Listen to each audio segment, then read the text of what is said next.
Hello great മീഡിയസിലേക്ക് സ്വാഗതം. Baby girl ആദ്യ ദിനത്തെ collection റിപ്പോർട്ടുകളുമായിട്ടാണ് നമ്മൾ കടന്നു വന്നിരിക്കുന്നത്. അരുൺ രാജ് വർമ്മ സംവിധാനം ചെയ്ത നിവിൻ പോളിയും ലിജോ മോൾ ജോസും സംഗീത് പ്രതാപ് തുടങ്ങിയവരൊക്കെയാണ് പ്രധാന കഥാപാത്രമായി ഈ ഒരു സിനിമയിൽ എത്തിയിരിക്കുന്നത്. സിനിമയുടെ ആദ്യ റിവ്യൂകളിൽ നല്ല ഒരു ചിത്രം എന്നുള്ള പേര് തന്നെയാണ് സിനിമയ്ക്ക് വന്നിരിക്കുന്നത്. ട്രാഫിക്കിന് ശേഷം അതേ രീതിയിലുള്ള ഒരു നല്ല ഒരു സിനിമ എന്നുള്ള ആ ഒരു പേര് സിനിമയ്ക്ക് നേടിയെടുക്കാൻ കഴിഞ്ഞു. ഇന്ന് ഇതുവരെ സിനിമയ്ക്ക് 617 ഷോകളാണ് ട്രാക്ക് ചെയ്യപ്പെട്ടിരിക്കുന്നത്. അതിനിടയിൽ ഒരു കാര്യം ഓർമ്മിപ്പിക്കാം, ചാനൽ ഒന്ന് സബ്സ്ക്രൈബ് ചെയ്യുന്ന കാര്യം.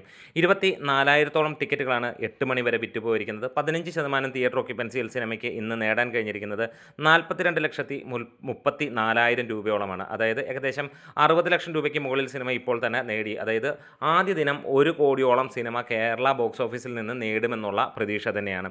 എന്തായാലും സിനിമയ്ക്ക് വേൾഡ് വൈഡ് ആയിട്ട് 2 കോടിക്ക് മുകളിലുണ്ടാകാം. നിവിൻ പോളിയുടെ തുടർച്ചയായിട്ടുള്ള രണ്ടാമത്തെ സിനിമ വരുന്നു. ആ ഒരു സിനിമയും വമ്പൻ ഹിറ്റാകുമെന്നുള്ള പ്രതീക്ഷ തന്നെയാണ്.